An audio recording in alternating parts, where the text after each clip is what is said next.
Bismillahirrahmanirrahim. Assalamu alaikum students. Today I am going to talk about how to pass 9, 10, 11, 12, 13, 14 ठीक है classes के English के खुसूसी तौर पर पेपर को। ठीक है, आज मैं आपको बताने जा रहा हूँ कि 9 क्लास, 10 क्लास, 11वीं, 12वीं, 13वीं, 14वीं और इसके अलावा 15वीं क्लास, 16वीं क्लास, ठीक है, मतलब कि मैट्रिक, उसके अलावा इंटर, उसके अलावा बीए और एमए इंग्लिश, इनकी इंग्लिश को आपने किस तरह पास करना है। ये एक छोटा सा फार्मूला है जिसको हम समझने की कोशिश नहीं करते और ये आपको बड़े से बड़े टीचर भी नहीं बताएंगे कि इंग्लिश को पास करने का आसान फार्मूला कौन सा है। ठीक है, सारे कहते हैं सिलेबस कवर करें, सिलेबस कवर करें, लेकिन सिलेबस कवर करने से क्या होगा जब आता जाते ही कुछ नहीं। जब इंसान को बेसिक कॉन्सेप्ट का ही नहीं पता होगा तो फिर फायदा। इसलिए सिलेबस खाली जो है वो कवर करने के चक्कर में मत पड़ें, बल्कि अपनी जो है वो ग्रिप्स बनाएं, वो पॉइंट्स अचीव करें, वो फार्मूले हासिल करें जिनसे आप इंग्लिश को पास कर सकते हैं, उनसे भरपूर और ज़्यादा नंबर हासिल कर सकते हैं। वो कौन सी टिप्स हैं, वो कौन से फार्मूले हैं जिनसे आप ज़्यादा से ज़्यादा नंबर हासिल कर सकते हैं। आइए आज वो मैं आपको बताने जा रहा हूँ। आप 9 देखें, 9 क्लास में इंग्लिश ग्रामर होती है, उसके कितने नंबर होते हैं? उस 50% से ज़्यादा नंबर होते हैं इंग्लिश ग्रामर के। 10 क्लास देखें, उसमें जो है वो कितने नंबर होते हैं इंग्लिश ग्रामर के? कितने? 50%।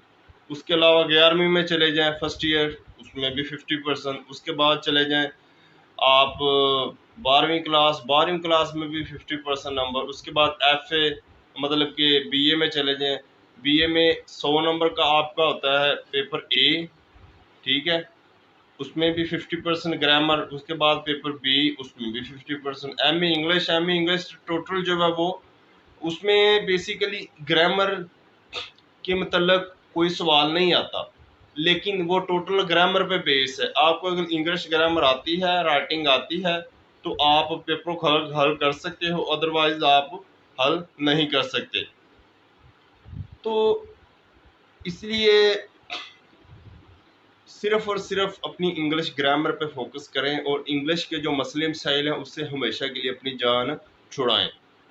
ठीक है, इंग्लिश ग्रामर में आपने क्या सीखना है? इंग्लिश ग्रामर में 2-3 चीज़ें आपने सीखनी है बस। उसके बाद इंग्लिश का जो मसला है वो जड़ से साफ हो जाएगा, आपके लिए हल हो जाएगा। इंग्लिश ग्रामर में आपने सबसे पहले जो टेंसेस हैं उनको देखना है। ठीक है, उसमें 3 टेंस होते हैं, 3 टेंस के आगे 4-4 शाखें होती हैं। ठीक है, सबसे पहले आपने बेसिक जो 3 टेंस है उनको देखना है। कौन सा? सबसे पहले प्रेजेंट है, उसके बाद पास्ट है, उसके बाद उसके बाद फ्यूचर है। ये 4 टेंस है, इन चारों की जो आगे 4-4 शाखें हैं। कौन सी? प्रेजेंट इंडेफिनेट, उसके बाद present continuous, present perfect, present perfect continuous. उसके बाद आगे इस तरह past indefinite, past continuous, past perfect, past perfect continuous. उसके बाद फिर आगे future indefinite, future continuous, future perfect, future perfect continuous. इसके बाद इनकी जो है ये एक्टिव वाइज है, एक्टिव वाइज के साथ साथ इनके पैसिव वाइज है। उसके बाद आपने पार्ट ऑफ स्पीच है, इनका हिस्सा है। अगर पार्ट ऑफ स्पीच नहीं पढ़ेंगे, नहीं सीखेंगे, तो खाली आपको टेंसेस सीखने का कोई फायदा नहीं होगा। 2 चीज़ें बेसिक है, एक टेंसेस और दूसरा जो है वो पार्ट ऑफ स्पीच है। पार्ट ऑफ स्पीच हमारे पास 8 है या 9 है, कहीं 8 है और कहीं 9 है। तो सबसे पहले उसमें नाउन, उसके बाद प्रोनाउन, उसके बाद एडवर्ब, उसके बाद एडजेक्टिव, उसके बाद प्रपोजिशन, उसके बाद जो है हमारे पास आर्टिकल है, आर्टिकल के बाद हमारे पास एक्सक्लेमेटरी है सेंटेंसेस, उसके बाद इंटरजेक्शन है। ठीक है, उसके अलावा एक मुश्किल रह गया होगा तो वो आपने खुद देख लेना है। ठीक है, क्योंकि मैंने काफ़ी देख के पढ़े हुए हैं तो अभी शायद मुझे एक आधा भूल गया हो। तो ये जो फार्मूले है ना, देखो आपकी जो लेटर है वो भी इस पे बेस करता है, आपके जो उर्दू के सेंटेंस आते हैं इंग्लिश में कन्वर्ट करते हैं वो भी इस पे बेस है। आपका ऐसे है वो भी इंग्लिश ग्रामर पे बेस है। अगर आपको ग्रामर नहीं आती तो आप ऐसे नहीं लिख सकते। उसके बाद शॉर्ट स्टोरी है वो भी इस पे बेस है। उर्दू का जो पैराग्राफ आता है जिसको आपने इंग्लिश में कन्वर्ट करना होता है वो भी इस पे बेस है। ठीक है, मतलब कि टोटल की टोटल जो है आपकी इंग्लिश ग्रामर का 50% हिस्सा इस पे बेस है और बाकी जो 50% है वो भी इसी पे बेस है। अगर आपको ग्रामर आती है तो उधर से आप नंबर अचीव कर सकते हैं, अदरवाइज फिर वही 100 में से 33 नंबर या 75 में से 25 नंबर आप मुश्किल ही ले सकते हैं। तो इसलिए जो बेसिक इसका कॉन्सेप्ट है उसको क्लियर करें ताकि हमेशा हमेशा के लिए जो इंग्लिश के मसले मसाइल हैं उससे जान छुड़ाएं और इंग्लिश में इंटरेस्ट लें।